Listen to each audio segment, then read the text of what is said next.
Politician Enver Hoxha governed Albania for 40 years. He was born on October 16, 1908, in Gjirokastër, a city in southern Albania. The country was poor and underdeveloped at the time. 85% of the population was illiterate, and the average lifespan was less than 40. Hoxha was awarded a scholarship to study at Montpellier University in France in 1930. There, he furthered his studies of communist ideology. He returned to Albania in 1936. At the start of World War II, 3 years later, the Italian army occupied the country.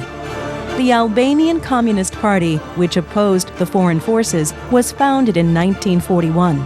Hoxha emerged as a party leader and headed the resistance. In 1944, Albanian forces led by Hoxha defeated the Italians. In 1946, the People's Republic of Albania was created.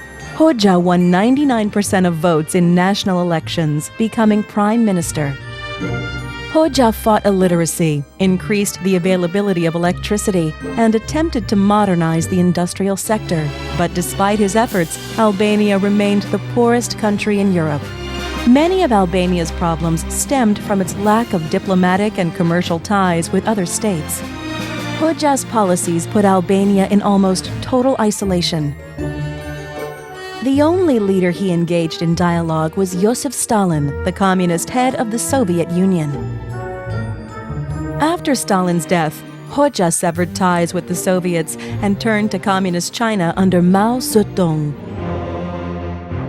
Inspired by Mao's Cultural Revolution, in 1967, Hoxha made Albania the world's first atheist state. His government either destroyed centers of worship or allocated them for different uses.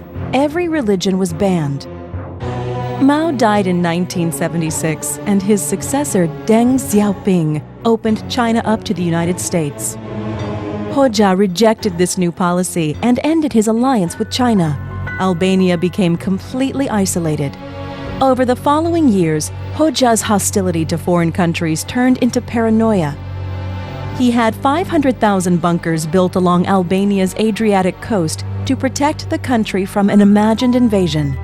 He also began to persecute perceived enemies of his regime. The state police, known as the Sigurimi, killed thousands of people and arrested tens of thousands more. Hoxha died in the Albanian capital, Tirana, on April 11, 1985. He was 76. He left behind a poor and desolate nation whose people were cut off from the rest of the world. About 18,000 Albanians fled the country on June 8, 1992, for nearby Italian coasts. It was the first of a long series of migrations called Voyages of Hope.